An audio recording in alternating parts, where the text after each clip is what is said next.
आपण सर्वजण खुद्द जेजुरीला गेलोय।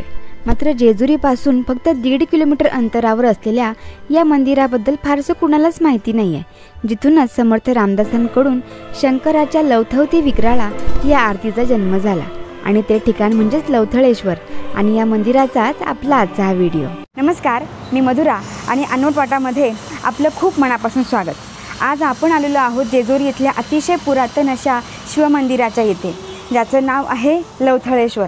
तर तुम्ही म्हणाल की कुठे मंदिर, ही तर खाली उतरत चालली आहे। तर हे मंदिर आहे जमिनीखाली आणि त्या मंदिराचं नाव आहे लवथळेश्वर आणि तिथेच आज आपण आलेलो आहोत। तेव्हा आपल्या या व्हिडिओमध्ये या मंदिराची संपूर्ण माहिती समजावून घेऊया। तेव्हा चला तर मग सुरुवात करूयात आपल्या आजच्या व्हिडिओला।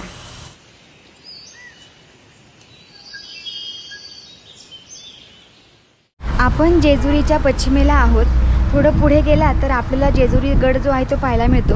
तर जेजुरीच्या पश्चिमेला एक लवथळेश्वराचं मंदिर आहे, तिथे आता आपण आलो आहोत। तर त्या मंदिराबद्दल आपण माहिती समजावूनच घेऊ, त्याच्या आधी आपण मंदिरामध्ये प्रवेश करूयात।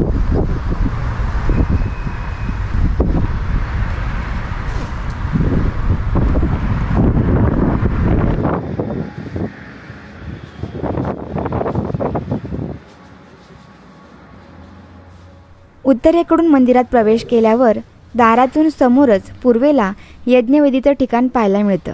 गाभाऱ्यासमोरच भला मोठा नंदी आहे। गाभाऱ्यातली शिवपिंड रेखीव आहे, मात्र गाभारा बंद असल्यामुळे आत जाऊन आपण शिवलिंगाचं दर्शन घेऊ शकलो नाही। तर पुरातन काळामध्ये हा जो संपूर्ण परिसर होता तो जंगलांचा परिसर होता आणि दुर्वासा ऋषींचे शिष्य लव यांनी सांगितलं की त्यांना या परिसरामध्ये तपश्चर्या करण्याची इच्छा आहे आणि त्याच्यामध्ये त्यांना एकांत हवा आहे। त्यामुळे दुर्वासा ऋषींनी इथले जे राक्षस वगैरे असतील त्या सर्वांचा बिमोड करून हा जो संपूर्ण परिसर होता तो राक्षसांपासून मुक्त केला आणि मग लव ऋषींनी इथे त्यांचा जो आश्रम होता तो स्थापन केला आणि त्यानंतर लव ऋषींनी इथे ही जी पिंडी होती शिवपिंडी हिची स्थापना केली आणि म्हणूनच त्यांच्या नावावरून या शंकराच्या मंदिराला लवथळेश्वर असं नाव पडलं।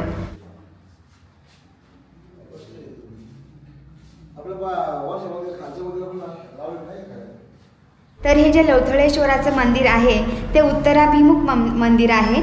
मात्र मंदिरामध्ये जाण्यासाठी पूर्वेकडून पायऱ्या आहेत, त्या पायऱ्या उतरून आपल्याला जमिनीखाली यावं लागतं, तेव्हा हे मंदिर आपल्याला पाहायला मिळतं। आणि मंदिरामध्ये प्रवेश करताना आपल्याला तिथे गणपती श्रीकृष्ण यांच्याही मूर्ती पाहायला मिळतात।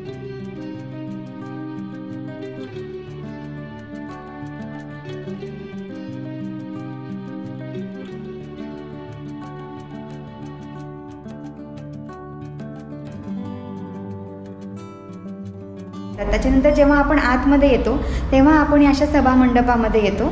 सभामंडपामध्ये आल्यावर इथे आपल्याला नंदी पाहायला मिळतो आणि त्या नंदीच्या समोरच लवथळेश्वराची पिंडी आहे।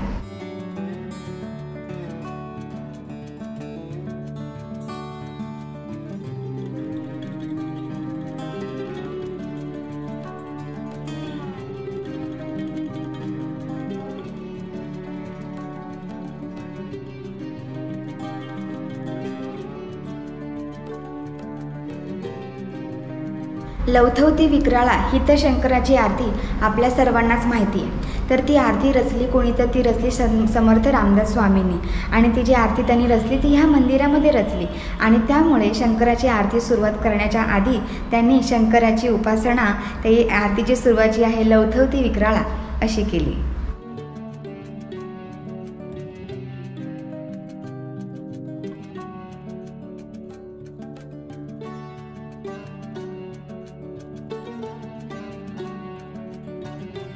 या मंदिराच्या बांधकामावरून हे हेमाडपंथी पद्धतीचं असेल असं लक्षात येतं।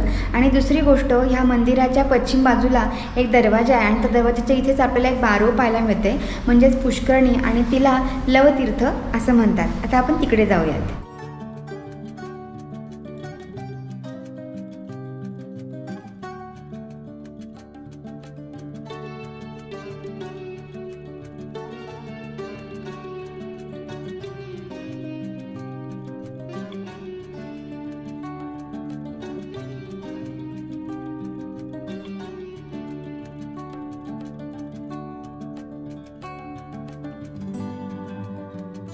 या मंदिरामध्ये जेव्हा आपण प्रवेश करतो तेव्हा प्रवेशद्वारावर इथे आपल्याला जुना असा काही संदेश पाहायला मिळतो, जो माझ्या मते मोडी भाषेमध्ये आहे.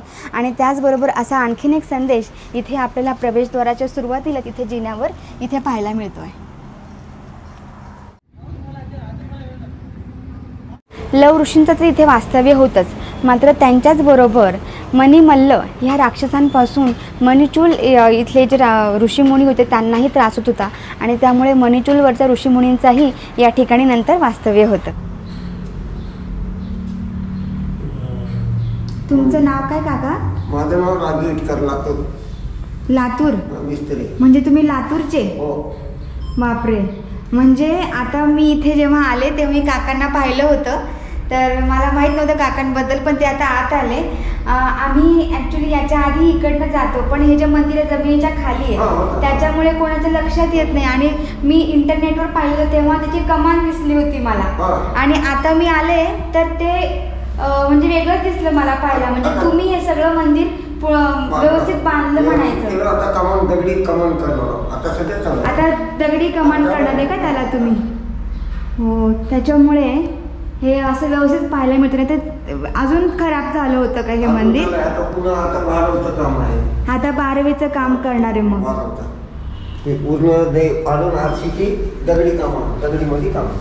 म्हणजे कधीपर्यंत बांधकाम पूर्ण होईल आपलं? 1-1.5 वर्ष? अजून 1-1.5 वर्ष दिली. आता 1.5 वर्ष झालं आहे चालू. हे सगळं काढलेलं होतं, हे पूर्ण काढलेलं मंदिर काढलं होतं, फक्त 2 आलेलं नाही, हे नंदी मूर्ती. पण काका खूप मस्त काम केलं आहे तुम्ही, कारण की खूप लोक असं म्हणतात की इथे हे मंदिर आहे हेच कोणाला माहित नाही. इथे ते जमिनीच्या खाली आहे आणि त्याचा कळस म्हणजे अगदी जमिनीला लागून आहे. कळस पण नव्हता, एक दगड होता. आता आम्ही तेवढं ती कळस तर केलं. हो का? अच्छा, म्हणून एवढं भारी तरी आम्हाला पाहायला मिळतं. या आता अजून काम आहे दिली, जाळे बसवायचे. अच्छा, म्हणजे कसं एखादा जर लिकेज झाला पाण्यामध्ये, म्हणजे आता जमिनीमध्ये आहे ना, बरोबर, बाहेरून जर लिकेज झाला त्याच्यातून त्या नालीमध्ये पडावं, त्या मंडपावरी म्हणे. त्यासाठी 4 बाजून मी नाली केलं, पण पाणी सगळं बाहेर काढलं. समजा इथं बसले 4 माणसं तर बंद होऊ नये, पूर्ण नालीमध्ये उतरून नालीतून बाहेर. म्हणजे एकदम विचार करून निर्माण करताय. हो का? केंद्र सरकार बघताय. अच्छा, नाही ते मी आता भरपूर कामं केलं. हो का? सगळे किल्ल्याचे कामं करतो. हो, औसा किल्ला झाले, उदगीर किल्ला, कंदा, दारू, पुन्हा परंडा, उदगीर. पुन्हा ते देगलूरला काय ते रफाई बाबा म्हणून आहे दर्गा, असं दर्गा आहे. आपलं चारमिनार कसं आहे हैदराबादला, तसं चारमिनार आहे ते पण 40 फुटाचं, ते सुद्धा केलं आहे. आता जवळजवळ 22 वर्ष झालं या खात्यामध्ये. नाही, तुमच्या कामावरून लक्षात येत आहे की तुम्हाला भरपूर अनुभव असेलच या कामाचा. त्याच्यामुळे कुठला होता ते नकाशी काम. हो का? पूर्णपणे नवीन बांधलं, नवीन केलं, तयार हे केलं. ते शिळे कुठले होते, ते शिळे कुठले होते, हे कुठले होते, रगड्याची दगड नवीन बांधले, नवीन टाकले. चला मग परत नवीन बांधकाम तुम्ही केलेलं आम्ही 1-1.5 वर्षांनी परत बघायला येऊ. कुलूप लावले. चालेल काका, थँक्यू. तुमच्यामुळे आम्हाला कळालं एवढं छान तुम्ही केलं. बरोबर आहे. चालेल, थँक्यू.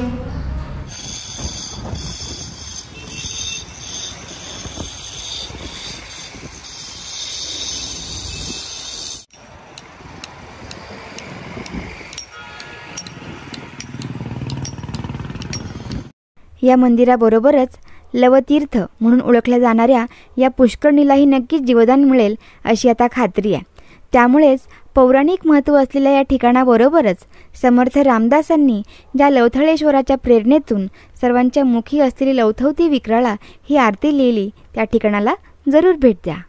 तेव्हा आपल्या आजच्या व्हिडिओमध्ये आपण या लवथळेश्वराबद्दल संपूर्ण माहिती समजावून घेतली. तेव्हा ही माहिती जर आपल्याला आवडली असेल तर आम्हाला नक्की कमेंट करून सांगा. व्हिडिओ आवडला असेल तर व्हिडिओला लाईक आणि चॅनलला सबस्क्राईब जरूर करा, जेणेकरून असेच माहितीपूर्ण व्हिडिओ आम्ही आपल्यापर्यंत आणू शकतो. तोपर्यंत आपण दिलेल्या वेळेसाठी धन्यवाद आणि पुन्हा भेटूयाच अशाच एका वेगळ्या व्हिडिओमध्ये. तोपर्यंत धन्यवाद.